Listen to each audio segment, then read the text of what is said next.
stuff. No, he's not allowed to sing today. Go ahead, sing. I love screwing with Gary. What? Do you want me to sing? Yeah. All right.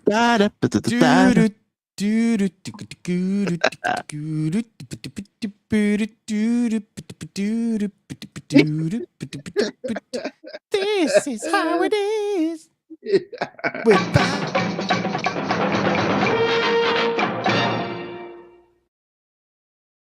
With pop culture minefield. That's the best version of our intro. It's my favorite version. They asked me to sing. Yeah. I love it when Mephisto does that. Morning, guys. Hey, it's Saturday morning. This is normally as a kid when I'd curl up in front of the TV, actually in the lotus sitting position with a giant salad bowl full of Fruit Loops or Captain Crunch and watch all morning of cartoons. Man, you couldn't wake me up at 6 o'clock in the morning for school, but by God, I was awake at 6 o'clock on Saturday because I wasn't going to miss any of my cartoons. Did you also love screaming, "It's clobbering time"? Never did. And my very first comic book, Keith knows this, was the Fantastic Four. And I actually read issue 1, which I have issue 1. And I thought, we hadn't really gotten very many nods to the comic, even though I know some people have an issue with some of the changes that were made. As a writer, I understand those changes because they needed to tell a simple story. In fact, they had to remove stuff from this because some of the things they threw into the film were distracting to the overall story. And so what we got was just the bare bones story. And I was really pleased with the writing on this because they stuck to the story. And when somebody does that, even if it's comic accurate or not, I like that as a writer. I like that. It's not a bunch of it's not goulash. It's fucking spaghetti. This was a straightforward spaghetti dinner, whereas Superman was like fucking Hungarian goulash. And just way too much stuff. And but I still liked it. I still liked Superman. But when I sat down and weighed between these two, Mephisto, structurally, storytelling wise, character development, this was the superior film as far as that goes.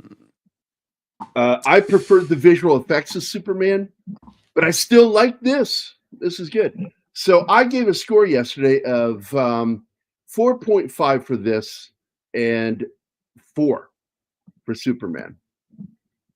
And it's only a difference of about half a point. I want to bring up exactly what I told you yesterday.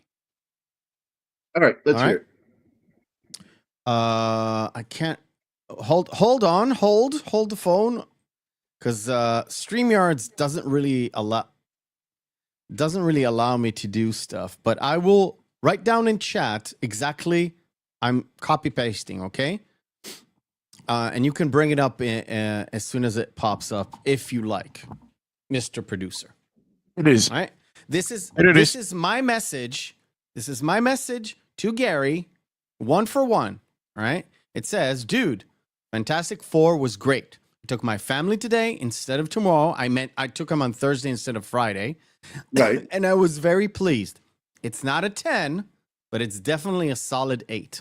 Yeah, and I agree. I agree with that. I'm just asking where do you see the word love in the 8? When you see the word great. All right. So anyway, because that's an expressive word. I take it literally and not hyperbole. Okay. Let me just explain, because I detest texting, because when I try to express myself, when it comes out in text, it doesn't come off great. Never has, never will. That's why I failed so many tests in high school. Well, I've got bad news for you. When you're live, it's not much better. Yeah, I know. Well, it is. This is how it is in pop culture minefield. That's anyway. Anyway, the point of the matter is, I went to a movie that I expected to not love with an actor Yeah. that I am fed up with. Same I literally here. am fed up with, and I don't think, and I still don't really think he fits the role of Reed Richards. Not at He all. wasn't that bad. I think I've just come off. I'm serious. About 45 minutes ago, I just finished rewatching Fantastic Four: The Rise of the Silver Surfer. They are miles apart. They are universes apart in terms of storytelling, in terms of what you wanted to express. This was a coherent, self-contained story.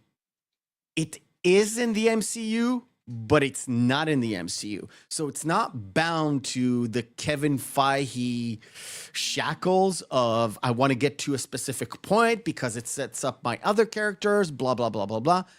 However, if they wish it to kind of fit the mold, that big puzzle that is called the MCU, they can, because it's an elsewhere kind of story. You mean are like we doing, DC does Elseworld? Yeah, Elseworld is right. All right. But Marvel, so are we doing I forget what full? Marvel calls it. Are we doing full spoilers, or are we waiting a little bit before? No spoilers. No Okay. spoilers. No spoilers. Okay. So what they managed to do here is to whoever comes into the Fantastic Four with zero knowledge of the Fox universe, of the Corman movie, of the new kind of Fox reboot stuff, they trunce all that. They set you up with, okay, you've maybe heard about the Fantastic Four and all of that. Here we go. We present you with what we know of them. So the first thing you see is Earth 828. So immediately, this is not MCU proper. Right. Then they go into, again, there's no spoilers here. This is all in the trailer. Then they go into this introduction bit, and then the movie starts. Now, you guys didn't notice. I did, and I'm not a comic book guy. And this is, I call it the Deadpool and Wolverine effect. They managed to pull in twice a leaf out of Deadpool and Wolverine, but do it with the Fantastic Four context. Did you notice that? I don't want to spoil it for anybody who didn't watch the movie. Did you notice it or not? What are we talking about? Because I don't know. This is very interesting. There's a bit in the intro when they introduce the Fantastic Four. They actually do something that is original material related. I can't really tell you because it's. I can tell you backstage what it is. Okay. Yeah. Right. It's not a big, huge story spoiler, but if you're really like a diehard comic book fan, you're gonna love watching it. If you're just like a nobody like me, I found it interesting.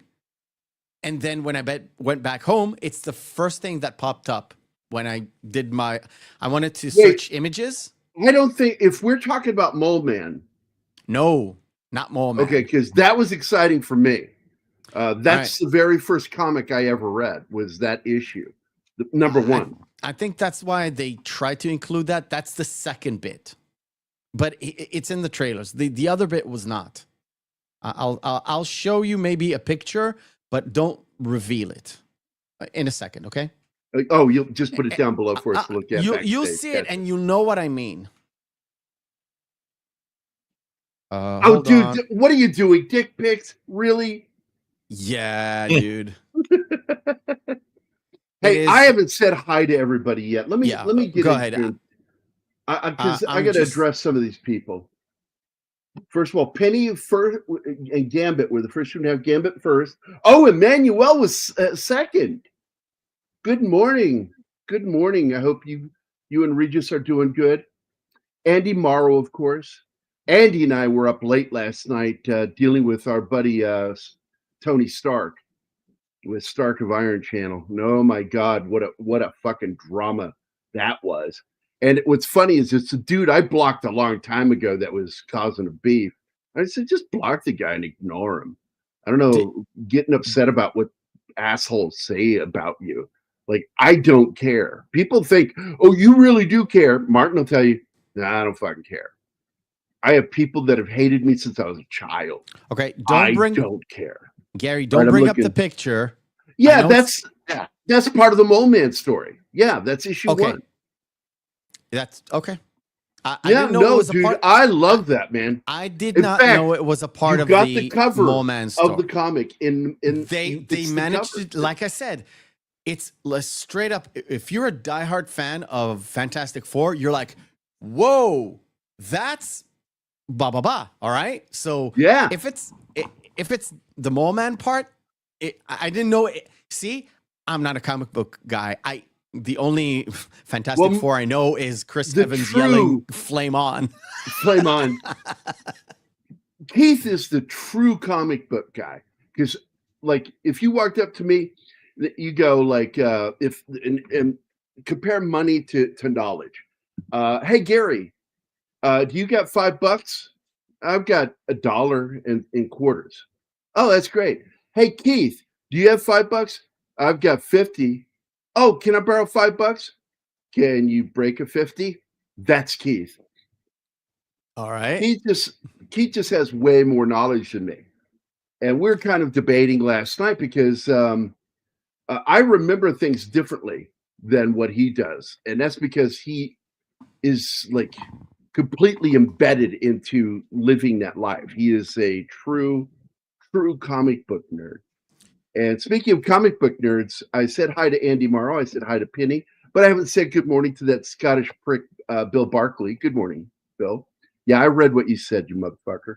I love you, buddy. Sander Hammerschlag is here, trying to get his Bakalaka Daka Street. Wait, before his Bakalaka, yes, that needs to be shown. I know you didn't mean it, and it was a joke, but can you please come and pick up the tangerine tyrant you let loose on Scotland at Turnberry? Oh my God. Mark Lurseth is here. I don't recognize that name. Do we know that? I think it's a new viewer. Oh, welcome to the channel, my friend. Hope you enjoy the talk.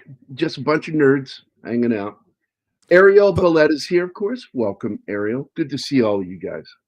Put some less dB on that microphone there, Martin. Oh, what? No, he's in sexy mode. This is just what you get. This one is for, of course, Anima Confusa. 1, 2, Polizei. 3, 4 Grenadier. 5, 6, I thought 5 started with an F. 7 Nacht, gute Nacht. And I don't know how he even knows that. Such a stupid song. It's what is it? Isn't Sander like European? Yeah, he is. Yeah, but not Sander Hammerschlag. He's the Sander Hammerschlag. What do you mean? If you're as like older than 40, older than 35, you know that song. Everybody knows that song. I don't remember it. What is Never it? liked it. It's a Euro dance song from the 90s. Yeah, if it's not by what's his name? If it's not by Bryan Adams, you don't know it, right, Gary? No, it's the Austrian, the Austrian Falco. If it's not Falco, I don't know it. If it's from Europe, I don't know it, to be honest. I'm not a big Euro fan. I'm really not. Not a fan of their music. Gary just starts speaking in there you go. I enjoyed Fantastic Four or the Superman, which is really close to what my score is. But once again, I like Superman. It was a fun movie. But it's, again, if you understand what I'm saying here, Hungarian goulash is basically you throw everything in the pot.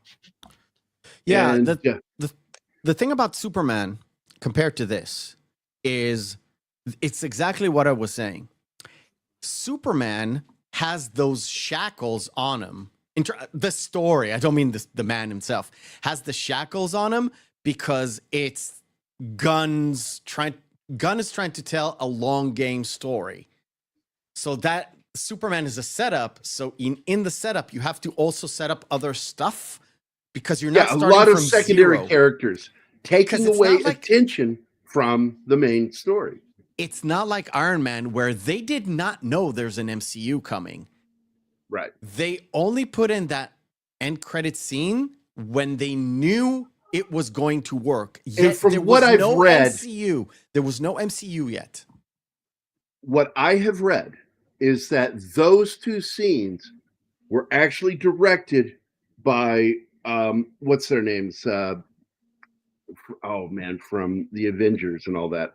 Russo? The Russos. The Russos directed those and lent them to the movie, and they're slightly different than what will be in the next film with Doom. And You mean the end credit scene in this movie? this movie, yeah. Oh, I thought you meant the Iron Man movie. Which I don't want to say what happened. I don't Yeah. want to spoil what happens. There No, are don't. Everybody Don't. knows. there's 2 videos out there, and I mean there's videos out there about it. Avoid them because it has nothing to do. What happens at the end has nothing to do with the story. To me, this is just those are the introduction to the MCU. Yes. Those 2 scenes. Yes. So I'm not going to say what happens. You guys watch for yourself. Bill Barkley enjoyed it too, which look, man, I like good writing. And everybody knows that. Mephisto, you know that more than anybody, that I like to talk about writing and that I want stories to make sense. And once I saw this movie and I saw how they needed to get Johnny and Sue Storm from point A to point C in the 3rd act, unless they wanted to fucking go through a lot of hoops, the only way to do that was to have the Shala Bal Silver Surfer, which is canon, but it's kind of like, I forget what Marvel calls it. DC calls it Elseworlds. What ifs? Yeah, What what if? ifs, It's yeah. a what if story. Yeah. And so, and then I kind of had it wasn't really an argument. It's just 2 guys talking on Twitter. It was very respectful between me and Yellow Flash. And Anima will tell you, I won the argument.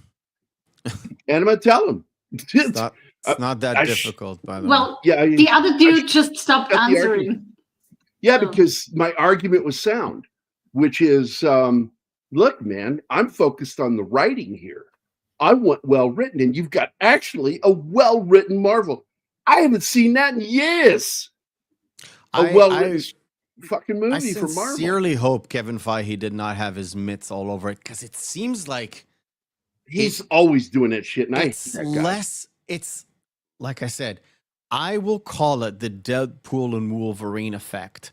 Now I don't know the director, so he's probably a drop down, a drop ship kind of director. Okay, you're gonna have the honor of directing this movie, but we're gonna tell you what to do, kind of a thing. By the way, they did the same with almost every director from Phase 4 onwards, so it's not a big surprise. The thing about it is, like I said, I was surprised. Like, my wife was sitting next to me and she was grunting when she saw the Silver Surfer. And I was like, they're probably gonna, they have a reason. I don't like the reason. I know why they use Shala Ball instead of I just saw his name, Norn Rad. I know why they went with that. It is actually a story-driven writing bit and not actually woke bit, which is strange. It works. I still would have liked Norrin Rad, to be fair. That's me. I actually, in my script for the review, I wrote down my complaint, and when I heard myself say it, I was like, this seems petty and stupid, and I want to be above petty and stupid. You may not like what I said, which is fine. That's what sells But I don't you, want to be Neff. petty and I don't want to be petty and stupid. I'm already That's your stupid. show. I don't want to be petty. But that's your whole bit. Like you say, you don't want to be petty. It's okay to be stupid, but not petty. Yes, especially if it's Tom Petty. Yeah, exactly. Speaking of Tom, I saw Tom did not like Fantastic Four at all. Yeah. And it kind of surprised me because he tends to focus on the writing too. And but I think that some people are going in who have that much love for the comic that no matter what you do, they're going to fucking hate it if it is not exactly the comic. And for me, that's like when I go see a movie based on a book.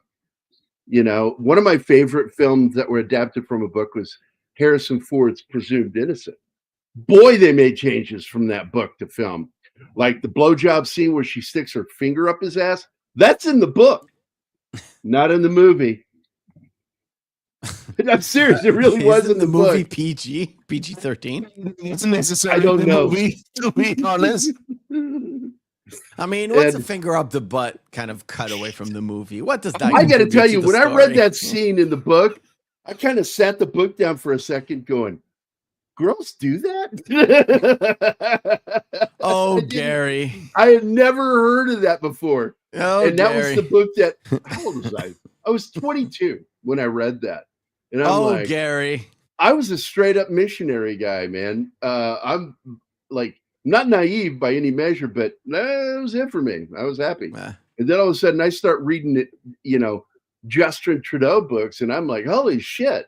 Man, sex is dirty out there. Gary, I think you watched The porn I don't- version.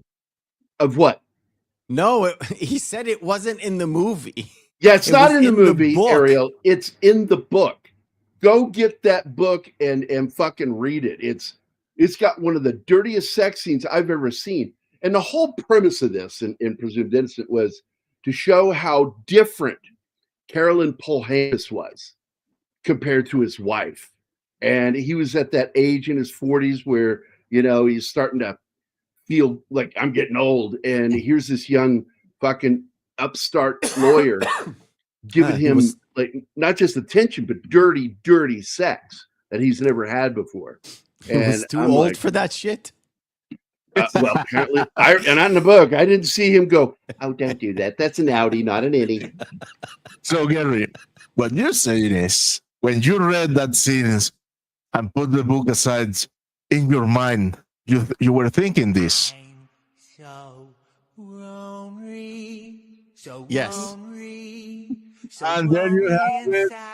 For all of you that were asking for it, you have your song on loop. And we have this one because has been asked for too. I've got 5 terrace going southeast on Bachalakadaka Street.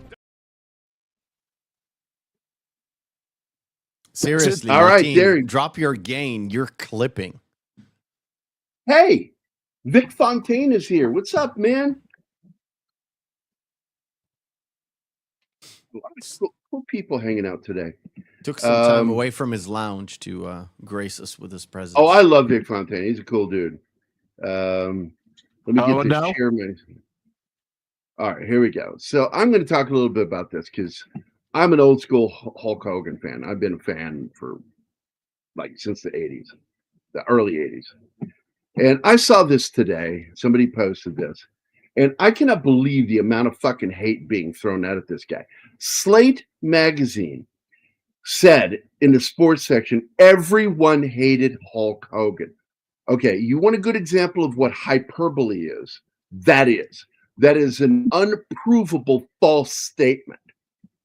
And I'm telling you, by saying that, they have literally set themselves up for a lawsuit for slander by saying that. Died as a villain who was all too real. What a Luke Winky. Oh my God, Luke Winky. That name is very The unfortunate. name says it Very all. unfortunate. My name is Luke Winky. Wink. Winky. My I name think is he Luke wants his. Winky. I think he wants someone to tug on his wingy. I think I think so too. can't I get think he none. likes that Man stuff. or woman. I wonder. Let's ask Luke Winky. Do you like a pinky up your butt? Do you? What a fucking weird fucking thing to do. And he sets his fucking magazine up for a lawsuit for this. I don't think they're gonna. They're litigious. His family's litigious. I'm just telling you, that could be some fucking money right there. Mephisto, everybody sues everybody in America. For Yeah, everything. I mean, not all of us. I've never sued anybody. You should have sued that doctor. Dude. Yeah, I know. If he wrote the same article in 1988 or 9, I would say, yeah, probably. He overstayed his welcome, and all the fucking crew kind of hated him because he just stayed on way too long and didn't let anybody else pass him. Are you talking about Luke Winky, or are you talking about Hulk? No, I'm talking about Terry Boulier behind the scenes in WWF when it was still called WWF. Yeah, the Wildlife Federation. But after he left to WCW, I think everybody kind of realized, yeah, we don't really have a career without him doing what he did during the 80s. So he needs to calm down. It's that double-edged blade, man. It really is. Yeah, I know. By the way, Anima and I talked about this, and I told the story of when I took this one lady I took care of. I don't want to say her family's name. And I escorted her to the eye doctor, the eye surgeon, who was going to do a very topical procedure on her, and all they used was a local anesthetic on her. And on the eyes? Damn. On her one eye, just one eye. And when they were done, she came out and sat with me, and she was such a sweetheart. She would put her hand on top of my hand and just sit there, because I think I reminded her of her son. And we're just sort of sitting there waiting for the doctor and the nurse to tell us we could leave. And in the middle of sitting there, she suddenly fell against me. And I was like, "Are you okay?" And I looked at her. She was dead. Damn. She had a massive stroke. And it was a reaction to the local anesthetic. And it's like, she was, for her age, man, great condition. She was very active. And it broke my fucking heart. And that was when I learned, because I wasn't even a nurse yet when that happened. I was still a CNA. And fuck, man, they'll going in for just a simple procedure. It's like, well, if you love somebody, make sure you tell them you love them before you go under, because there's a chance you aren't coming back, because that's a risk. Procedures always have risks. And I hate that people immediately jump to conspiracy theories about somebody killed him or whatever. He was 71. He put his body through shit. So unlikely. Healthy condition.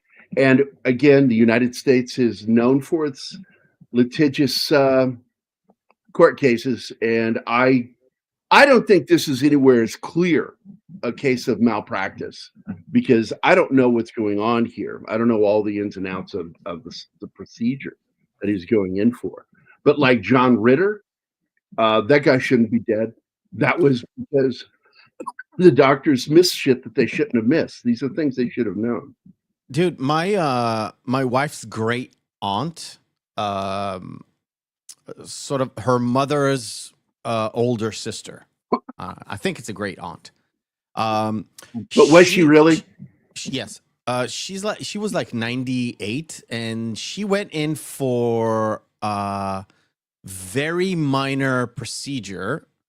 It's very, very minor when it comes to like heart stuff. They just put in a thing where they not a stent. They didn't even put in a stent. They just put in the tube, and they pump it up a little bit just to open up the blood artery. Vessel, yeah. The doctor just pumped it once too many times, and not even once too many times, because the medical board saw the procedure, because they always tape it. He didn't even get to like it's too much. He got to exactly where it needed to be. The artery just popped and she was dead. They couldn't do anything. It was not ripped. It was just exploded. They couldn't even fix it. She died right there. God, that's fucking awful. Sometimes it's just, sadly, it's your time to go, and it's sad and it's heartbreaking. But even what's his face, the Ultimate Warrior, who was a real shithead, by the way. He was fine. He was even at a WWE event, I think, the night before, and he just went home or the hotel room, and he just collapsed. And from what everybody says, yeah, he took a lot of steroids back in the day, and he seems a lot better and like in shape rather than pumped, right, at the time. And he just went. Went out. You're talking about what is that dude's name? Brian Hellwig. Yes, the Ultimate Warrior. Yeah, so I'm just saying it kind of reminded me of that kind of a death, where the Macho Man, you knew at the time he was taking way too many steroids for his age. Yeah, if you guys look it up, you'll find it. He died like back in 2014, I think. Yeah, 14 or 16 or something. Somewhere in that area. And just sudden, yeah. By the way, Sander, I'm a big fan, and I'm sorry to hear that, man. So it's beyond they die in threes. So we've lost a lot of people over the last week. Ozzy Osbourne, Chuck Mangione, and Hulk Hogan, and George Cummins. Wow. Radar Love. Yeah, fucking love that song. Anyone remember Hulk Hogan in one of the Gremlins movies? Yeah, he was in Gremlins too. Ripping his shirt. Ripping his shirt off because he was getting angry at the Gremlins for messing with the movie. And so they stopped. And I thought that was hilarious. That movie did not take itself seriously. That fourth wall break was fucking awesome. Yeah. Man, I don't know what it is, man. But if you've got something that's already got its tongue in its cheek, if they break that fourth wall, I fucking just giggle at that shit. The only times where you have something serious and someone breaks the fourth wall that I like is fucking Tom Selleck in Magnum PI, where he turns and just looks at the camera and does the eyebrow thing or just looks at the camera. It just fucking cracks me up because you've got to remember he's the narrator. He can do that. He's narrating the stories.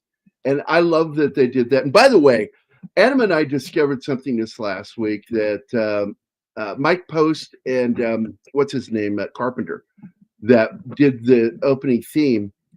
Carpenter has fucking known Tom Selleck since they were kids. They went to school together and were friends. And so when he got called to come in and work on the theme for Magnum PI, basically what he says in that interview, he says, I just wrote the Tom Selleck theme. Because he's playing himself. He's playing himself. I know, Tom, that's Tom Selleck. That is not Magnum PI. And I thought that was so fun. That's a great, loving statement by him when he wrote that theme. The only thing that was weird was he then played it just on piano, and it doesn't work quite as well just on piano. That doesn't sound right. You need that fucking guitar and all that shit and the synthesizers. But I really do. I think Magnum PI is, and I played the other one for her because there are two great Hawaii shows from the past.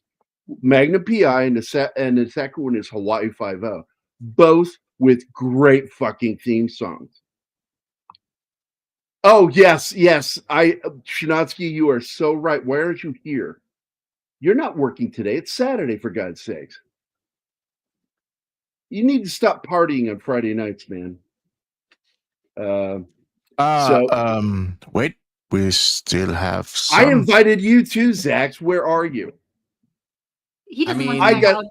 I got to hang out with. Yeah, he's too cool for school, Anima. You're right.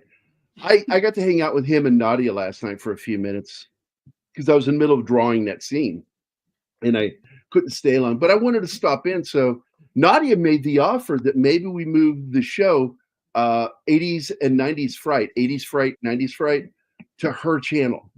She'll host it, and then I can just jump in. What do you guys think of that? Okay. Before we continue on that idea, he was running from something, sir, and then he crashed into a DUI checkpoint, committed 10 felonies, and not to mention FUing a room full of cops. You FU me all the time. Fuck you, Kyle. Yeah, fuck you, Kyle. That's the best video for sex. Wait a minute. So he died before he got put into the Hall of Fame. No. Is that what he said? He did his Hall of Fame speech and he died the next day. That's crazy. That's after he like patched things up with Let me go look Vince it up. and all that stuff. Yeah. Here it is. Okay. WWE's, this is over on ESPN Net, really great sports network. Accurate. Fucking great. The Ultimate Warrior, one of the biggest stars in professional wrestling, died Tuesday at age 54. This is April 9th of 2014. So it was 2014. Born James Bryan Hellwig, Warrior legally changed his name in 1993 to Ultimate Warrior. It was his legal fucking name.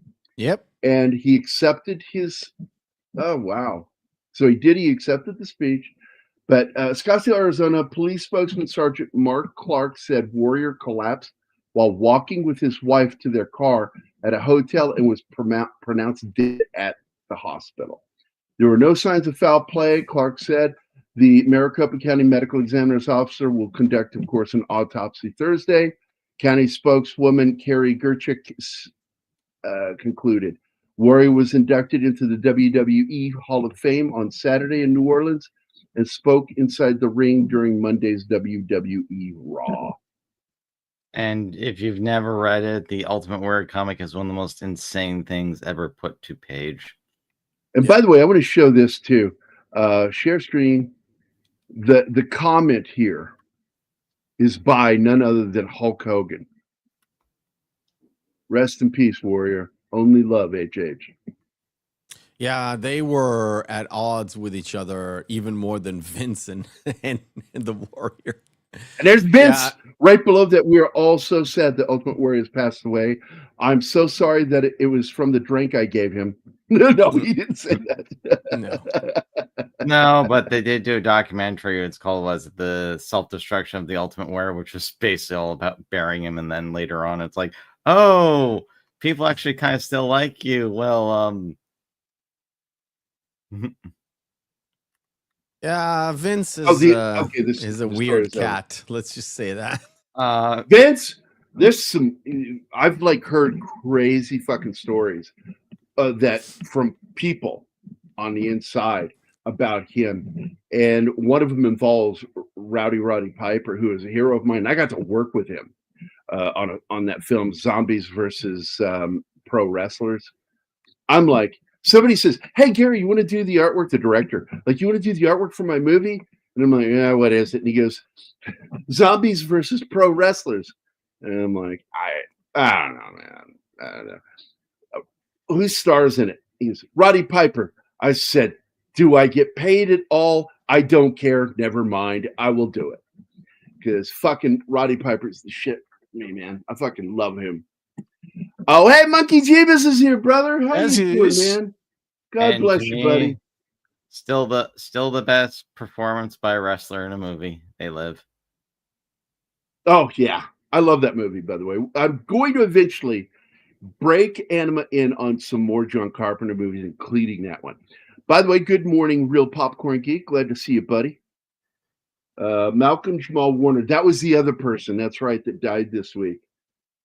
I thought it was funny. You know, they did this like AI artwork of like Chuck Mangione, Ozzy Osbourne, and who else was it? There was another music person that died, and then Jamal. And it's like there's no words on it. And of course, in my mind, as a cartoonist, I put word bubbles in my head, which was like, how, man, we're all great musicians, singers. What did you do, Jamal? I was on the #1 show on television for 8 straight years. Goddamn right. He was Theo on the Cosby Show. Yeah. Which, One of of course, the you know, that show was most- permanently damaged by Bill Cosby. I and his know behavior. because Theo was one of the most beloved characters on that show. He was great. He was so stupid, but he was stupid in the most genuinely believable way. And I Yeah. just love that about that character. He was the epitome of a suburban teenager. The only difference was that he was black, and it did not matter to nobody. Nobody gave a fuck. I used to love that show. Oh shit! I can't watch it. Dame Cleo Lane also died. Who? Also known as Lady Dankworth, born Clementine Dinah Hitching. Holy shit! She Also, just I don't know fucking who that died. Who? is. Yeah, no idea who that is. Well, go look her up, for God's sakes. Stop making me have to educate you guys. Jesus I'm Christ. sorry. You didn't say Dame Edna. I don't know who that is. She's a And he died like last year. yeah, she is a singer, and she's won Grammy awards for a lot of stuff. Back in the day when I was a kid, before either of you were sparks in your daddy's eyes. You and Anima. We get it. You're old. I'm old. I said, what did I say one day? I was out in public and I said, I'm so old. I remember back when we couldn't afford shoelaces and use onion skins to tie our shoes. That way we always cried tying our shoes. And this girl just fucking started laughing like, what the fuck did you just say? So, Gary, what were the dinosaurs like? Remember when you hit that pedestrian with your car at the crosswalk and then just drove away? Pepperidge Farm remembers, but So Cleo Lane just died. I've got a suspicion that Mark is British because she's a famous British singer. By the way, somebody brought up, and it might have been Bill Barkley that brought it up. I think it was that they kind of shrunk Galactus down for the trailers. But I tell people all the time, basically, he's a fucking kaiju, and he could actually alter his size in the comic. That's what I thought. That's why I didn't understand. Dude, there's a lot of, our friends, they are dunking on this movie, and I don't understand why. I don't either. Tom hates it. I took my family. My daughter was like, I'm not interested in this. My son said, I'm not interested in this. But they were never interested in superheroes. So I get it. I took my family to have a little bit of a gauge, plus to have a nice family out in the movies. Okay? Right. The thing about it is my daughter said to me, like, I have a friend. She said, I have a friend that really loves the MCU. All she knows is the MCU. She doesn't know the comic books. She would love this movie because she's into the MCU. But there's a lot of stuff in there too for people who love the comics. Like I grew up because my simple rule was if they don't mention or bring in the Mole Man, I'm not going to like this movie. And they did. And he's actually kind of a side character that is important in the third act. And what I love the fact that they had great again, no spoilers, had great setups and payoffs for every single element in the movie, including character elements, and it pays off at a certain point. There are two technically three, it's a triangle. And I don't want to say who it was, but the payoff for the character arcs, the three character arcs that are related because of the arc, and that is all. They're not related because of anything else. They're at odds with one another, but then you discover by the end of the film they are completely connected structurally in the story. That's some good work. And I'm sorry if people have a problem with that. I don't fucking care, because I know good writing when I see it, and that was actually very well written into the story. Not the greatest fucking movie I've ever seen, but this is a very well structured movie. Story wise. I really urge Tom, because I love Tom. I really urge Tom to actually watch the Corman version and say again that the Corman version was better? It's not. I've got the Corman version. It's not. It seems like basically this is a decent to good movie. It's not amazing, but I'm seeing a variety of opinions, which I kind of appreciate, because it's nice to have things go along that spectrum instead of, oh, this is just fucking terrible, the worst movie ever made. It's fucking terrible, the worst ever made. It's nice to have a variety of opinions on media between people. Again, it means that things are improving, maybe not as fast as we'd like, but it seems like they're improving. Yeah, and I consider this the least woke Marvel film I've seen since 2018. And, I mean, they managed to sneak in some DEI in there, but yeah, again, if it's not overt in your face, ha ha ha, we did it just to slapping the shit out of me, all fibonacci and all that stuff, I'm okay with it. Yeah. My thing with it comes down to this. I like the movie. It's a good movie. Is it a perfect movie? Is it the best Fantastic Four movie ever made? No, but it's serviceable. It's a good movie. But I had problems with it as a comic book fan because they made changes to it that at least long-time Fantastic Four fans, some of it has been complaints that we even had about the comics over the years. How you've brought in people who don't understand who the Fantastic Four are. So you've made changes to the characters over the years. This movie is an amalgamation, well, not an amalgamation. This movie is made for those people who grew up with the Fantastic Four, who knew these characters in the 90s, the way they were being written in Marvel Comics at that time. But you set it in the 60s. That's the problem with the movie. Reed Richards is the dad. He has a very good emotional connection with everyone on the team. But if you only know the Fantastic Four from having read it starting in the 90s, you don't get that because they weren't doing that in the comics. That's the difference.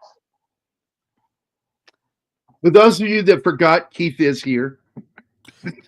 Yeah, it makes me sad that still probably the best Reed Richards we have is in the Venture Brothers.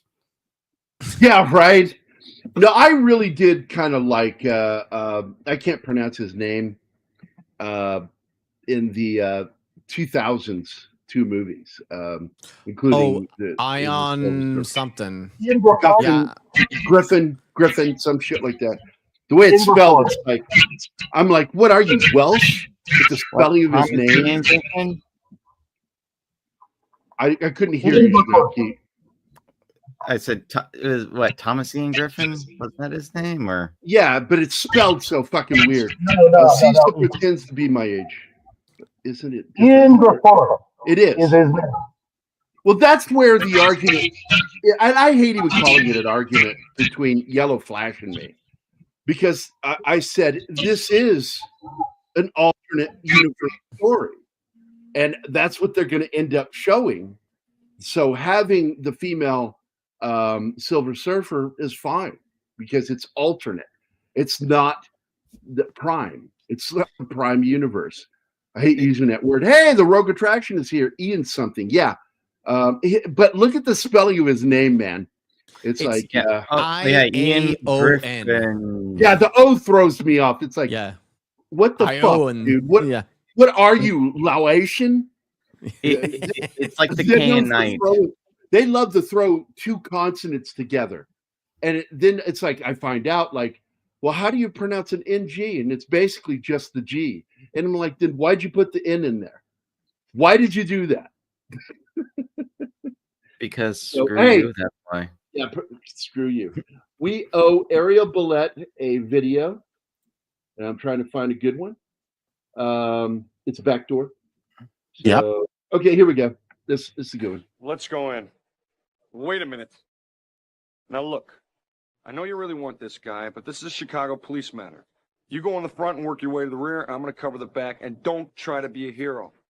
You dig? And the next line, I'm sorry I cut it early, was make sure you wear a condom. Have you ever heard of Miranda? I don't know the bitch. Boom, knocks him out. Wait, He lives I think I have he lives there. I kind of there just you think go. it's sad that we will probably never get to the point of Doom bots. I don't know. I don't know where they're going. I have zero faith in Kevin Feige. I don't like the guy. He's a phony. I hate with a passion Pedro Pascal. I can't stand his acting. But here's my comment about this movie. He managed not to fuck this movie up. Somehow. He's still not Richards to me. Oh, I had problems with his Richards, but yeah. Yeah, I don't know. What is it? My issue from what I've seen of it is the Rose Tico moment. You know what I'm talking about. I don't. No. No. Right at the end with Johnny. Oh, that thing. Well, Yeah. that was part of the story arc. We can't talk about it. It's part of the character and story arc because that we needed to show Johnny Storm being Johnny Storm the same way that some guys are players, you know. And how do you do that and keep the story tight? You make one of the characters something he's interested in. And I thought that was kind of cool the way they worked that. Keeping that story tight, not having to venture off to show a character doing something, to understand the character. You see him interact with one of the central characters. And that's the way you do it. That's good writing. I don't care if it's comic accurate. I will defend the writing of that to the death. To the death! You could have had all of that and still kept everything the same as in the comic. To me, Johnny Storm is the best co-pilot they ever had. Oh, wait a minute. For the movie, we had to make it a sister. Yeah, he's referred to as the backup pilot, but that's really what a backup pilot is the co-pilot. Ben Grimm is the guy. He's the astronaut, the pilot. Then you got Johnny, and what a lot of people, and they don't show it in this film at all, his skill at flying as the Human Torch is because of how good a pilot he is. And so that's something lost that was somewhere on the editing room floor, just not added in at some point. Johnny loved cars. That's the one thing that you didn't get, but in the comics, that's obvious. He loves fast cars, and he likes the girls that go with him, but he loves fast cars. He might as well be a pilot. You know, I mean, he is, but I mean, he acts the same way. His character is basically the same way that you would see for any character that you saw in Top Gun. That's Johnny Storm. There's some controversy over her death, Monkey. There's actually a scene in Rise of the Silver Surfer where they're fighting for who's going to pilot that new car that Reed built, but it's got forgotten. And they solved the issue with Reed Richards is actually going to drive, which I thought was fucking stupid. Yeah, it was stupid. That's Rise of the Silver Surfer. That's nothing to do with this movie. Yeah, but it was. I didn't like Rise of the Silver Surfer. But I did like the performance of what's his name that played the Silver Surfer. He was really good, but I hated the movie. What, Lawrence? The first film, I enjoyed. No, it's the real skinny white guy. That's he's in Doug Jones. Tall, skinny Doug character. Jones. Yeah, Doug Jones. Thank you. Very good performance as the Silver Surfer. I thought it was really well done. By the way, I am correct when I made the joke. What is he, Welsh? He is Welsh. That explains that fucked up spelling of his name. There it is. There it is. The fucking Welsh in there, weird spelling. You think the Scottish have weird spelling? Fucking go to Wales. Good luck pronouncing the name of a village when you're driving through Wales. Good luck. Let's not forget that the United States are the masters of taking a name and spelling it in the most fucked up ways to make their kids unique. Okay, we got that from the English, by the way. I need to say this. It is about this tidal wave of xenophobia. What's xenophobia? We just don't like sheep fuckers. Well, that's the Scottish, not the Welsh. No. Yeah. The Welsh are sheep fuckers. The Scottish are goat fuckers. I'm just saying. I know way too many Scottish people and Welsh people. But no, you know what? You need to just stick to Jewish stuff, Matt. No, absolutely not. No. But no, you know what? By the way, just let you Hollywood know, Polly is going to try to pop in here, guys. He was going to be able to get free. He said hello in the 12. chat a little while ago. Oh, thanks for letting me know. I said it, but you never listened to me. I didn't hear hear you. that too, Martin. Yeah. Nobody listened to me. If, look, I'm telling you, dude, like if Keith's talking, his mic is on, anybody trying to say something is unheard. So just letting you know. I never watched Rise of the Silver Surfer, only seen clips. Yeah, I wish I had never seen it. But again, Doug Jones was fantastic as the Silver Surfer. They fucked up, man.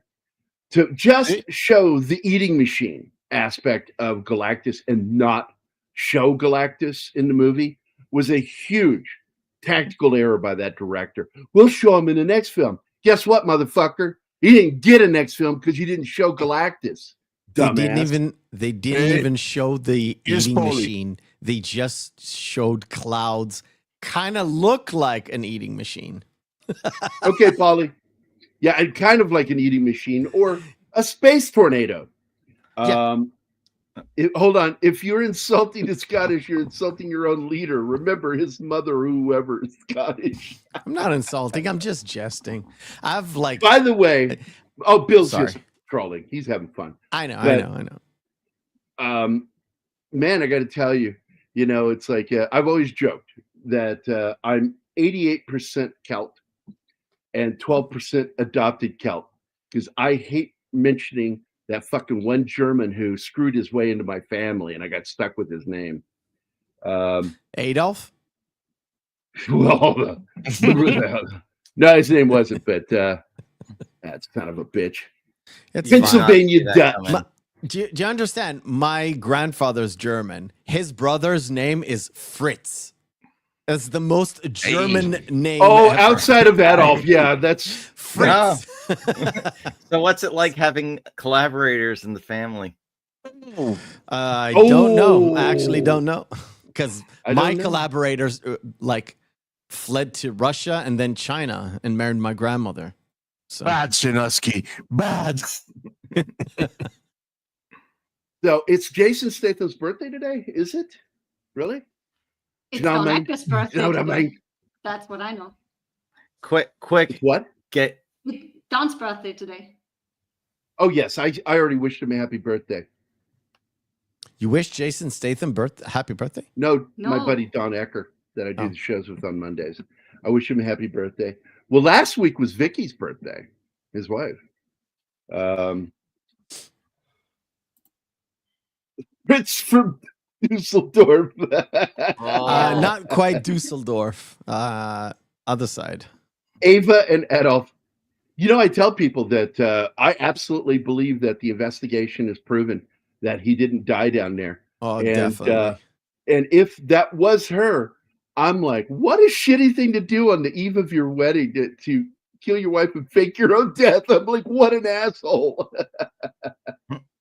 It's as if he was an evil dictator or something. By the way, when I worked for a nursing home, I did not get along with my the administrator of the nursing home, and I would constantly she was what do you call it? She was from Thailand, and she had a really thick, annoying voice, and on top of that, just the way they speak in Thailand with sounds. It's really an annoying language.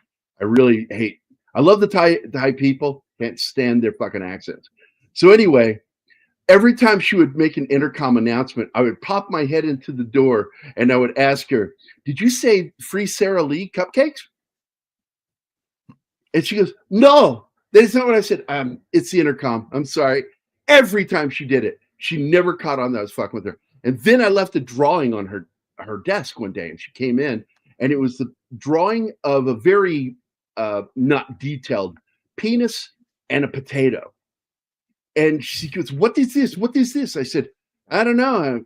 Oh, looks like somebody left you that. I think it means dictator. Yeah. I'm in And pain now because how of I you. never got fired from that job, I'll never know. Me neither, man. You're always everybody. Just for your bad jokes. Yeah. You needed to be fired for that bad joke, dude. Yeah, but I Pronto. did it. It's a real one I did to her just to fuck with her, and she didn't know what was going on. She was not very good with the English, and she couldn't understand anything that was comical, and that kind of made it even more fun for me because I could just say things to her and she wouldn't know what the fuck I'm saying. He fled to Argentina. There you go, monkey. As the report that was turned over to the FBI and the CIA by what's his name, Bear, the former CIA operative that headed up that investigation. Like, he was doing this stupid show. He's like, I'm going to do this stupid show and I'll make a paycheck out of it. It was called Hunting Adolf. And he ended up like finding proof and evidence that he was probably in Argentina and did not die in the bunker. In fact, the only witnesses are sworn fucking Yahtzees that he died. But you can't trust them. Like, why not? And they Why did not? the fucking. They seem so Why calm. not? And then they checked the skull that was supposedly his. It Female. wasn't not even a male. Yeah. It was a woman's skull. But listen, They people said was- wanted to believe that he was dead. Wait, so wait. it was easy Wait. to convince them. How What- did well, we the get FBI. here? How What- did we get here? I don't know. What is I was called- really I just said ADD Fritz, theater, and motherfucker. you were like, whoa. ADD theater. This is what happens. Harry. The brain arcs. Okay. What if he was trans? Oh. What I'll get if us back on CAT the really track. spells I'm dog? ending the show right there. We're done. Now, Oh, you still the- want the- Paulie to hang out with us. The Yeah, real I know. problem. I'm waiting for him. The real problem in Hollywood is all the pedophilia. Oh my god. It is. Good night, everybody. Yep. Good night, everybody. He is in everything. Yep. But like Gary said, We he need to get managed rid to of all those not fuck his pedophiliacs. I think doesn't he have like 3 movies coming out just this year? And last year he had 2 movies where he's like, one of them's Gladiator 2 and the other one's like a stupid indie movie or something. Yeah, that and on top of that, Eddington is the one that just came out, and it flopped. But the Polly's here. There's our good friend. Okay. Ooh. Hey Hi, guys. Paulie. Morning. Hola. Hello, Polly. Good How to you see doing, you again. Pauly? man. Did Good you to be did seen. you enjoy Fantastic Four? Yes, absolutely. Could you give it like a number? I know. Wait a minute. Is this Mephisto show or is this Gary show? What's going on? No, It's our show. It's Pop Culture Minefield. I'm just the host today, but Keith is here, by the way, right next. Yeah, to we got Keith because Mephisto gonna come at me like he did a couple weeks ago. I'm telling you, bringing- dude, you gotta you. I'm watch bringing him. receipts, man. What's up with homie? come at He's you. got telling that- you. He's got that Israeli death thing going on. Well, Like, he's he'll hiding. He's jack you former up. I'm IDF hiding man. in my. I'm literally hiding in my bunker, Right, afraid the to fact go that out. you have a bunker scares the shit out Yeah, of me. you scared the shit out of him. I actually do I'm have just a kidding. bunker. I'm kidding, brother. I'm kidding. What's Nah, going on? man, it's all love, dude. I just wanted to gauge your. It's like, okay, you like the movie, you love the movie, or you're willing to give it a number. I'll start. I gave it an 8. All right. So when you're interviewing, listen, when you're asking a question, we're gonna talk. We're gonna talk about your skills, your skill set later on, sir. And when you're asking a question, okay. So a number would be 6.57. I loved elements of the film. I liked the movie. I didn't love it like I love Superman. Mm-hmm. It's That's the other way interesting, around for 'cause- me. Yeah, well, Anima and I saw something because I'm a writer, okay, and I focus on writing structure, character arcs. What I liked was basically comparing 2 foods that I like. I like both of them. Hungarian goulash to straight up spaghetti. This movie is spaghetti and Superman is Hungarian goulash. Both delicious films, but there's a lot going on with Hungarian goulash, whereas with spaghetti, not so much. Very focused on the one thing, you know. And that's how I felt. I felt it was a more solid script. I liked the character arcs and the connections, the cohesiveness of the script blew me away.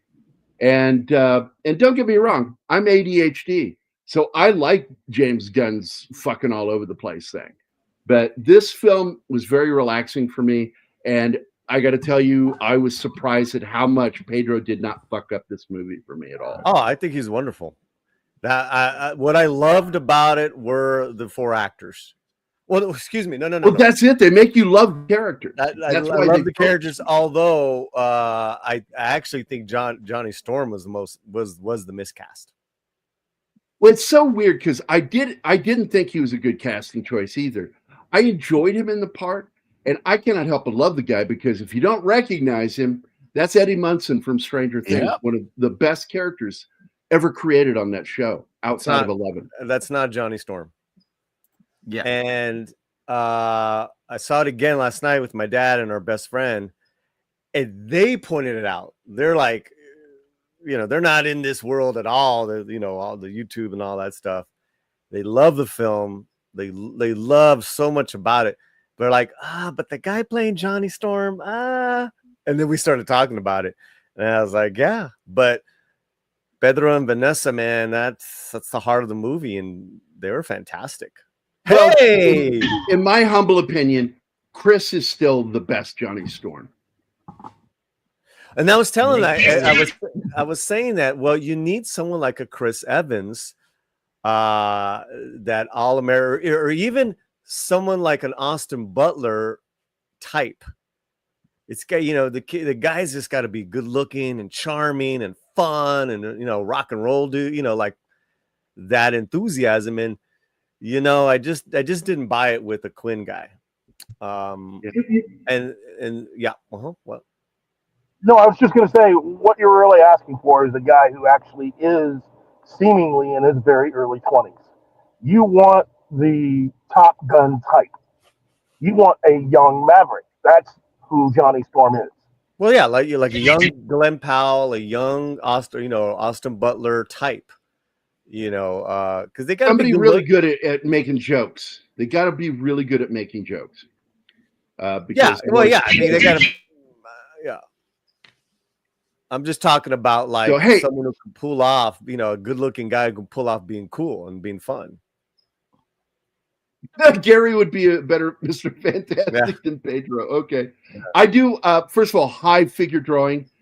He says, or she says, not going to assume your gender, Pedro works hard.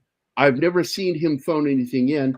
I don't know if he works hard, but he is really touchy-feely, and I've just never looked to see if he's hard. So, thank you. Okay. I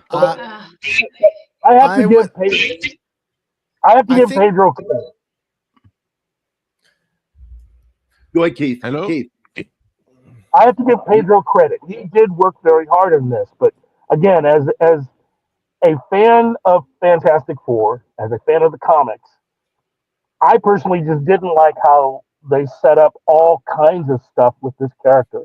I have a problem with not showing the Reed in the comics the way that he is, being the father figure to Johnny, being someone who's very loving with his wife, and all. He and Ben are friends for a reason, and they didn't get. You saw glimpses of, but you didn't get that. What you got a lot of is the '90s version of the character from the comics, where he's kind of standoffish, where he's kind of where you're setting him up to have the Council of the Reeds, to have this kind of multi version of the characters where he can actually do some dark stuff. That's what I saw in the movie that I saw last night. I didn't appreciate that. Well, you see a little bit of that darkness because he admits, by the way, Polly, I just sent you the first 13 issues of Fantastic Four if you want to read them. I'm going to send them to you, Mephisto, too. Thanks. I just copy and pasted it. It's not. Don't ignore the message. It's the link I'm sending. It's important. So there you guys go. It's the first 13 issues, and I fucking love that comic. It is the one comic I can go back to and just fucking enjoy to this day. I guess my problem is that you're mixing and matching versions of the character. In other words, there is time enough to establish Reed for that type of storyline later. This is their first movie. That should be seen as a one-off almost. So, from my perspective, they should have just gone all in with a character that was very loving and had all of that other stuff. Look, I like Pedro Pascal. I don't think he's a perfect actor. I still think he was miscast in this role. The way I saw it, it was the Fantastic Four, and Pedro Pascal just happened to be in there covering for eventually when Reed would actually show up. And everybody else was good. Everybody else was good. By the way, there's a little discussion in here. Gabby13 is here. Gabby says Pedro is a creep. I'm not surprised. And a lot of people are getting this vibe off him because of his touchy-feely thing that he does. And it's like, and I've said, man, he's going to get canceled if he keeps that shit up. No, because he's not. It makes He's not. He's saying that. I suspect he's not. Look, man, he's fine. No. I suspect something's going to come up. You're going to piss somebody He's fine. off. He's fine, Gary. Trust me. He's right hiding now he behind is. anxiety. No, so he's You gonna be can't fine. read the nobody's going to future. touch him. You don't No read one's the gonna touch future, him. and I'm telling you, there's Listen, always so one fucking person out there that's the ready box, to start a fight. the people have spoken. The general audience has spoken. That's all that matters to Disney. And this is a monster hit, and people like those performances. You know, I don't know what to tell you. There is no Pedro Pascal fatigue. Probably only within these circles there is. I'll give you. Oh, that. there is. But I outside of these small ass I'm circles, tired of the mustache. Shave the outside fucking of these mustache. small circles, he is very popular. He has a huge following, and he's now a movie star. You could say that he wasn't before, but people don't like hearing that stuff. I don't care. I don't really care. You know, I thought he was wonderful. I thought Vanessa Kirby was wonderful. I didn't like the Galactus treatment. I didn't like Silver Surfer as a female. I thought that was ridiculous. Me neither. You know? So Well, it's in that that's one it. standalone comic, and again, this is a pocket universe. It's an alternate universe. It's not the same one they established at the beginning of the movie, and so therefore, because it was in the comics in the 1960s, they can do that. And that was the question, argument I Paulie. had with Yellow Flash. My Bill. experience in the theater was it wasn't full, it was half full, but it was like opening night, or let's say opening evening, so 7 p.m. showing, lots of teenagers and like families. And when it needed to be quiet, it was actually quiet. No phones, which was weird because usually I'm expecting a lot of phones with teenagers. Yeah. And clapping and wowing when stuff gets revealed. And of course, everybody stayed for the end credit scene. No spoilers, of course, but let's say the reaction you would probably get from teenagers who are into the MCU. So theater experience for me was actually great, but I've heard people say that they had a awful quiet experience and not really, you know, like Price of Reason said he went in like a 2 p.m. showing. There was barely any people there, and when everything was said and done, people were not cheering and clapping. And what is your question? My question is, what was your theater going experience? The first time and the second time. The second time is the only one that matters, because the first time for me was the media review. I don't count watching a movie with the critics, right? Yeah. So last night it was packed. It was families. They cheered and they clapped at the end. Yeah.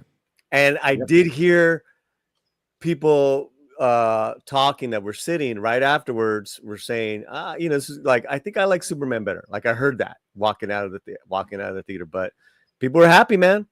This is a It takes family time film. to This is a family it takes film. time to ruminate to decide stuff like that.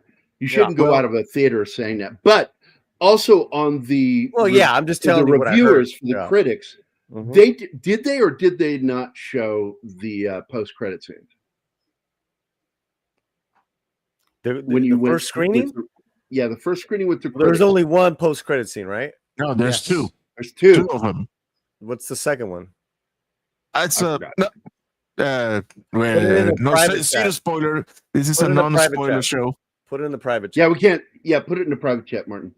Because I forgot. I Okey-dokey. know the one scene that sticks in my brain, which I thought was interesting, and that's where the door got open. And from what I was told, both of those scenes are from the next film Oh, And- yeah. by the Russo brothers.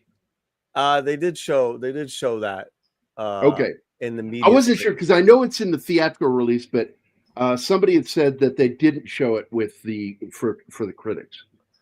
They did show it for the critics. They In the one did, that I okay. went to. Well, I did got a question. Between this and Superman, they just skipped over doing like an origin story for this origin. You think that's what superhero movies are going to start to be? They're not going to go. Well, they do show kind of an origin story with a montage. You need a montage. You don't really need origin stories if you do kind of flutter over it. Talk about it a little bit. I prefer what they did here. Yes. I don't need to see the origin story. I would like to see a story where the origin gets brought up maybe in conversation, but it's not necessary. What you have here, Bumpy Johnson. Hey, Bumpy.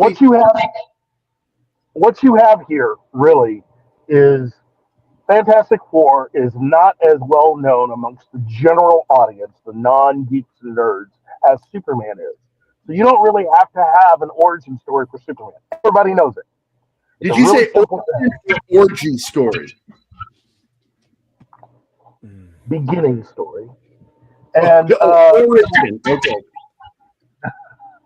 For Fantastic Four, I like the creative way they did that. I love the creative way that they actually put that together and gave you everything without quote unquote giving you everything. Look, this is the summer of the Silver Age.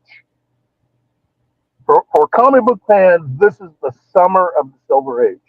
And as I've been saying for years, there's lots of different versions of a lot of these characters that Hollywood, for whatever reason, has skipped over doing. So yeah, we're having success because now we're doing versions of characters that for years they could have done these. They chose not to make those versions, and I think people are starved for it. They want to see people that are happy to be together. They want to see heroes that care about people. They want to see heroes that care about each other. They just want to see heroes that truly and deeply care. That's really what they want. Crypto, Herbie, whatever. If it's silly, fine. But that's a part of the history of both of these comic properties. Yeah. No, I can't argue with that. But we do need to get going. Before we go, I want to get Polly's opinion on everything going on with Hulk Hogan, losing him, and how he's like getting all this hate out there right now. That's enough. But I actually do need to skedaddle. Get the fuck out of here, Mephisto. I get sick Bye, of your everybody. I shit. just wanted to say goodbye. Bye, Paulie. Bye, everybody. Take care, brother. I love you, Bye. Meph. I'll Peace. see you later, buddy. Bye. So, what are your thoughts on all this going on with Hulk Hogan and people hating on him after he died? Yeah, I'm not a believer in hate, celebrating someone's death. Yeah, it's weird. This guy's not Hitler. This guy's not a mass murderer. Freaking, all that. He's a flawed human being. Newsflash: this is what we all have in common. We're all flawed human beings. And if you, on any level, think that you're more virtuous, you're not. You're not. Even if you, even the Buddha wasn't. Even Jesus wasn't. That's just the thing. well, probably shouldn't use Jesus, but you guys get where I'm coming from. Yeah, man. Hulk had he had some issues there, in regards to all those racist remarks, and they weren't cool, and he's apologized for them. He moved forward with them. He was born again about 2 years ago, and I bet that was painful for that woman. Oh my God! Wow. I'm going to hurt you, Gary, when I see you. Yeah, please, Hi, Bumpy Johnson. Thanks for stopping by. This Monkey Jeebus, he loves to poke the bear here on the bottom. Oh, he's a troll. He's a troll. Yeah, no, I've met Homeboy before. Hogan screwed great. many people over too. Bro, name me a celebrity as big as him that hasn't at some point in their careers burned people, made the wrong choice, did the wrong thing, dude, they're all like that. Plus he's a wrestler, like all these guys are, big egos. The thing is that I'm not telling you're gonna believe what you're gonna believe, and that's you ask me, I don't celebrate someone's death, like that. That's just I think that's kind of a fucked up thing to do. And Slate Magazine just said everybody hates. Right.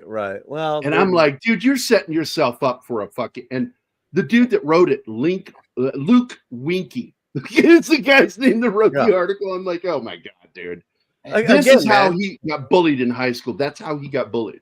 Yeah. Again, I mean, listen, I would say this, Black people, Latinos, whatever, we've all been ignorant and used racist remarks. We've all got our prejudices. That's where I'm coming from, is with this virtuous, virtue signaling. Yeah, I get you. It's just like, come on, give it a break, man. Rest in peace.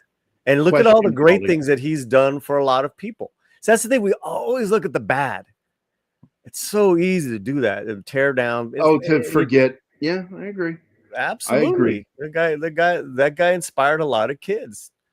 I fucking love the guy as a teenager, man. He was awesome. But my favorite was Roddy Piper. But I did like Hulk Hogan as a teenager. I love the Hulkster.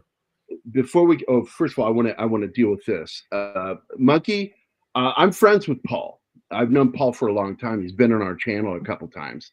And the guy's like, Jesus Christ, he's so fucking busy. He had to hire someone to take over some of his shows. And Paul is going to make time for us in August, he said, to jump on with us again. Because I love Heavy Explosion. By the way, Paul, you'll like this great channel.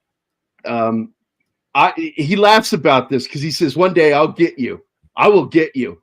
And because I was watching 2 of his shows and potentially overdosed on insulin because I was so focused on what he was talking about that I lost my train of thought. And like, did I just inject myself twice with insulin? You did not. I ended up in the ER twice. And I'm like, I can't. It's the rule of the house. I'm not allowed to watch heavy spoilers when I'm doing insulin because it will distract me from what I'm supposed to be doing. But he'll be joining us in August. Just a sweet guy. I don't know. You watch him too, Paula. You know who I'm talking about. Mm-hmm. Paul is like the king of the dad jokes, man. I fucking laugh so hard at his bad jokes. What a great guy. And great channel. His Bond videos are some of the best. He's trying to be Bond. He buys suits from that tailor that made all the Bond suits.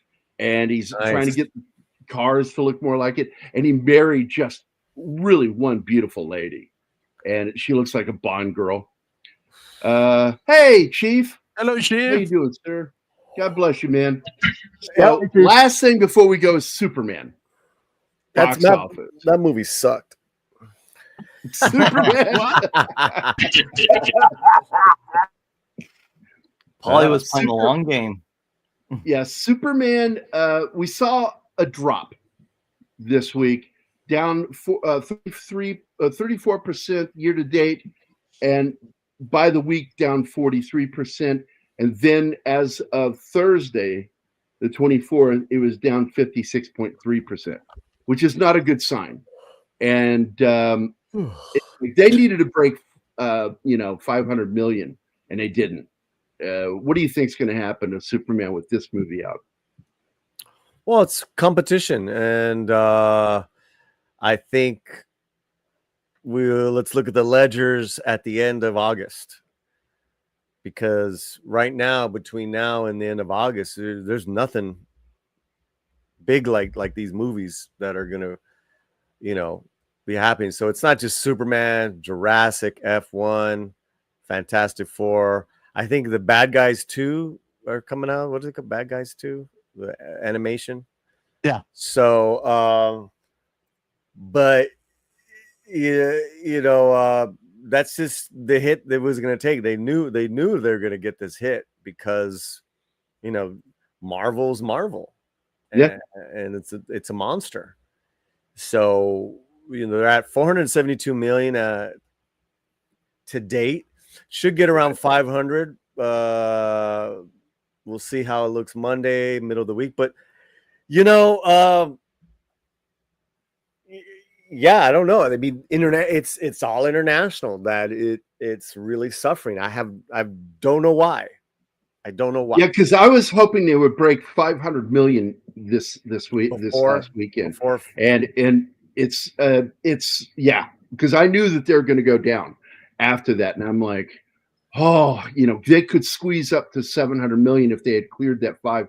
And now I'm worried that they'll even make 700 million. So, well, it's a good film. It's a good film. Not great. It's good. No, I loved it. But there's some good points brought up in the chat. Is that it sucks that it's going to be considered a box office failure or a flop. If it doesn't crack 700 million, it doesn't look like it is.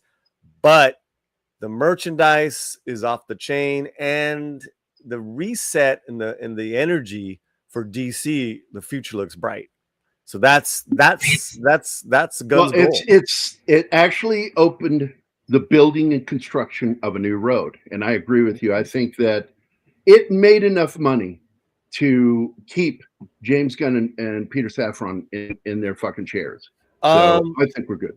Oh yeah, I think the VOD is end of August. And by the way, we need to start pushing for studios to start adding any VOD and sales to the box office. Maybe listen to something else, but it needs to be included. But because it's included in their ledger, Gary. It's in their ledger. That's the only way you fucking find it, and they fucking fudge them. Sony did that. Sure, but Sony I'm just saying that August 26th, Superman will be video on demand. That's a long time. That's really good. You got a lot between these two movies. I said it the other day. Fantastic Four is going to be the summer hit, the massive summer hit. I didn't because of so much negative reaction, but where? It impressed me. Where me. are you getting your negative reaction? Within these fucking circles, man. Dude, these circles, even the big channels, they're a minority compared to the general audience. I don't know why this is like a I'm not a fan of listening to general audiences talking it's about not about it's not about dude, it's about the dollar, man. Like they're not I'm just saying, like, the families went in droves to Jurassic World, Superman, and now they're going, Lilo, and now they're going, what's the next big one? Give me Fantastic Four. Well, give me the Thing. I mean, it's cool and all that stuff. Did you get goosebumps when he said the phrase? And I'm not going to say what it was. You know what? The second time around, I liked that montage where he in the beginning where he like cannonball and.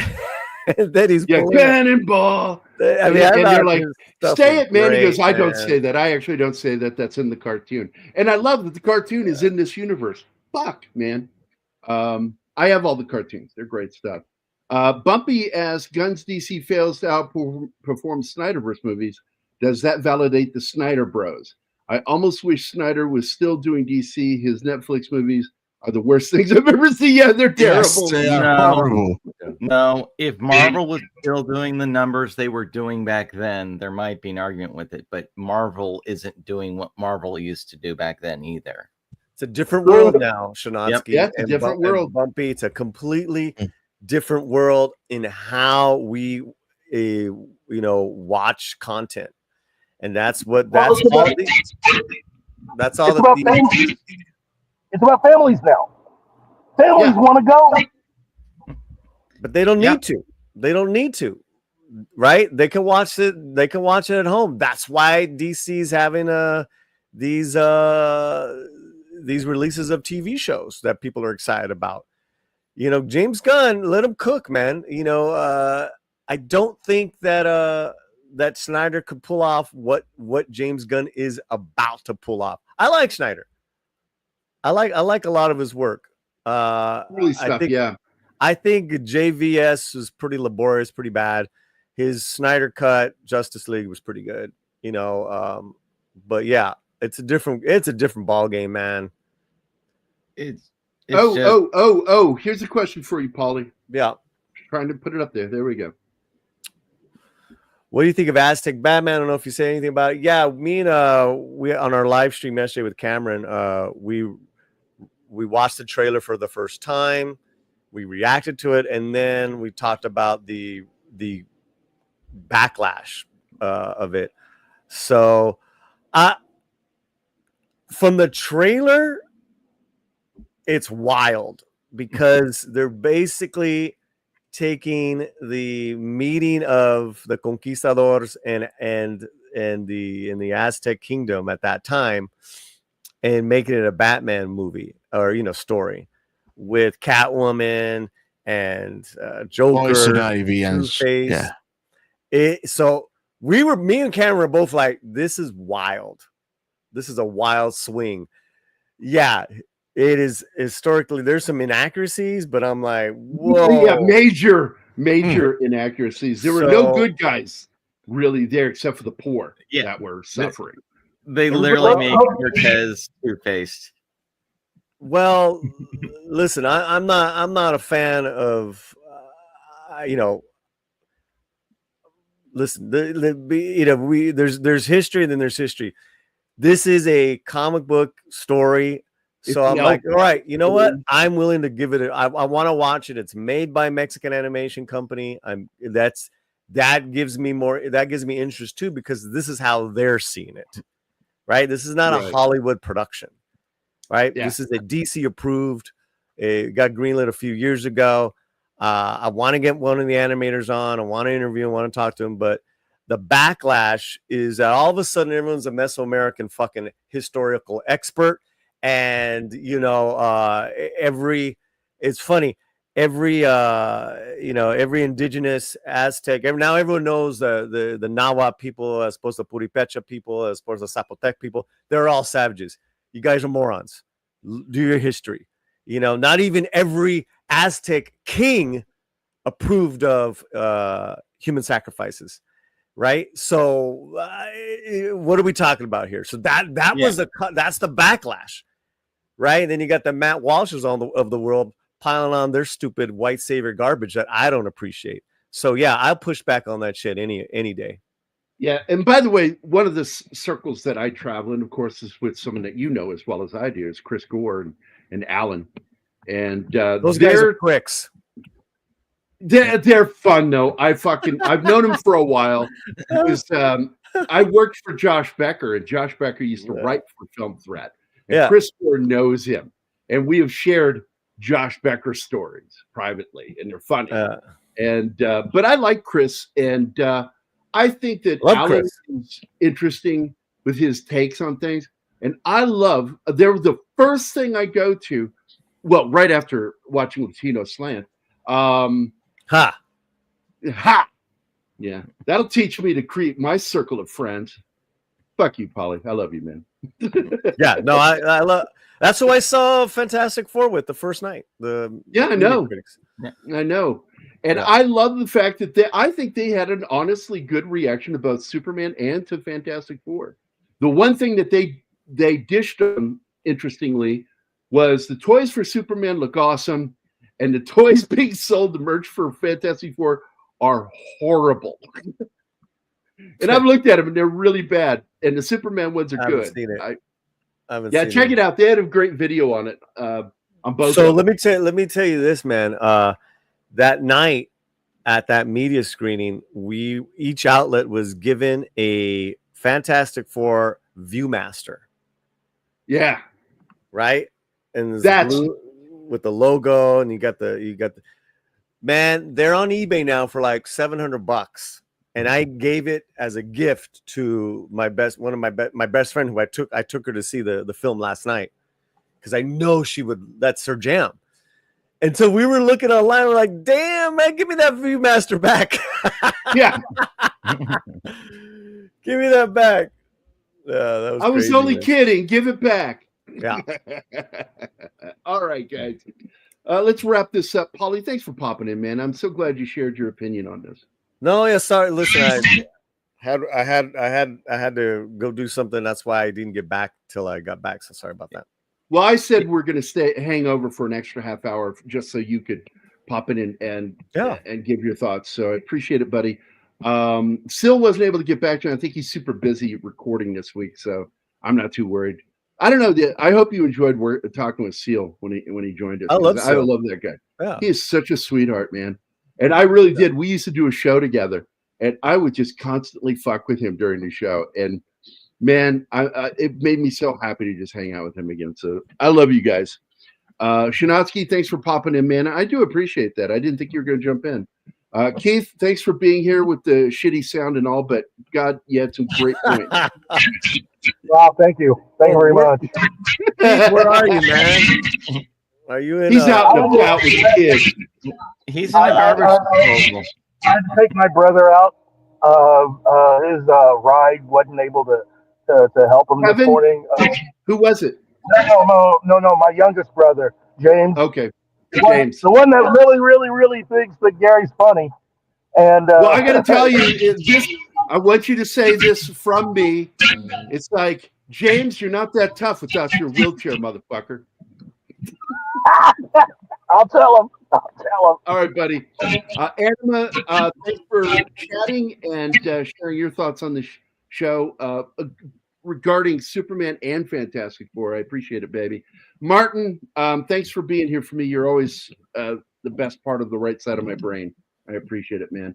I want to thank Gambit, Emmanuel, Andy Morrow, Penny, Bill Barkley, Sandra Hammerschlag, Mark Lurseth, who just joined us, first time viewer, Ariel Bollette, Victor Fontaine, good old Vic Fontaine was here, Real Popcorn Geek, Monkey Jeebus, The Rogue Attraction, Latin, that's you, Latinos.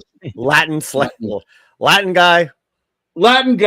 Latin. Figure Drawing, Real Wade Nation Gaming, Gabby 13, which I think is, I don't think I remember seeing her on the show before. Yes, Bumpy Johnson. Yeah, she has been. Okay, glad you're here. Always glad to see you, Bumpy Johnson. You're a good dude. Yeah. Eastland Burkholder and my buddy Fletcher Williams in the chat. Thanks, guys. Yeah. Fletcher's our slam producer and co-host. I watch him when he's on with you. I'll pop he's in incredible. And hey, I don't know who just subscribed to our channel, but we just hit another milestone. So we're at 13,400 subscribers. So thank you. Outstanding, Paulie. Outstanding. Well, just so you guys know, Paulie's channel is one of the best channels going. The best. And by the way, part of that circle of people that I watch is Paulie's channel. So I pay attention to what you guys say. I love your opinion on a lot of stuff. So I want to thank everybody for being here, man. We're going to get the hell out of here, and we'll be back in about 2 hours to talk about a little movie. I don't remember. What are we doing, Martin? I forget. Goldfinger. Ooh. Oh, Goldfinger. James Bond. I love me some James Bond. It doesn't. All right, guys. It doesn't have anything to do with Presumed Innocent, the book. Oh yes, with the pinky up the butt. Yeah, gotcha. Everybody have a great Saturday. We'll see you a little bit later. And if you get a chance, join us for some Goldfinger. It's so dirty now. It's so wrong. Oh man.